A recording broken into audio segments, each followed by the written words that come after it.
وزیر اعلیٰ سندھ سید مراد علی شاہ نے قومی انسداد پولیو مہم کا افتتاح کر دیا۔ وزیر اعلیٰ سندھ نے گورنمنٹ بوائز سیکنڈری اسکول خیابان شجاعت ڈیفنس میں بچوں کو پولیو کے قطرے پلائے۔ وزیر اعلیٰ سندھ نے کلاس روم میں جا کر بچوں سے ملاقات کی۔ پولیو مہم کے افتتاح کے موقع پر میڈیا سے گفتگو کرتے ہوئے وزیر اعلیٰ سندھ سید مراد علی شاہ نے کہا، میں یہاں سب کا شکر گزار ہوں۔ آج ہم اس سال کی دوسری پولیو مہم شروع کر رہے ہیں۔ اس مہم میں تقریباً 83,000 ہمارے فرنٹ لائن پولیو ورکرز کام کر رہے ہیں۔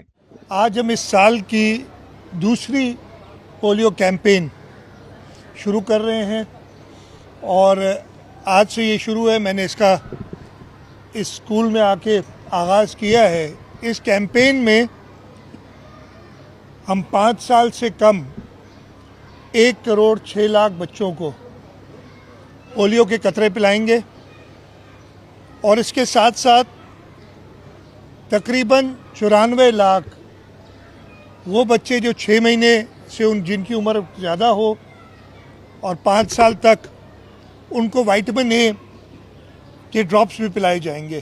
انسداد پولیو مہم میں 1,06,00,000 بچوں کو پولیو سے بچاؤ کے قطرے پلائے جائیں گے۔ قومی انسداد پولیو مہم 13 سے 19 اپریل تک جاری رہے گی۔ والدین سے اپیل ہے کہ پولیو ٹیموں سے مکمل تعاون کریں تاکہ کوئی بچہ ویکسین سے محروم نہ رہے۔ Afzal Khan, C110 news, Karachi.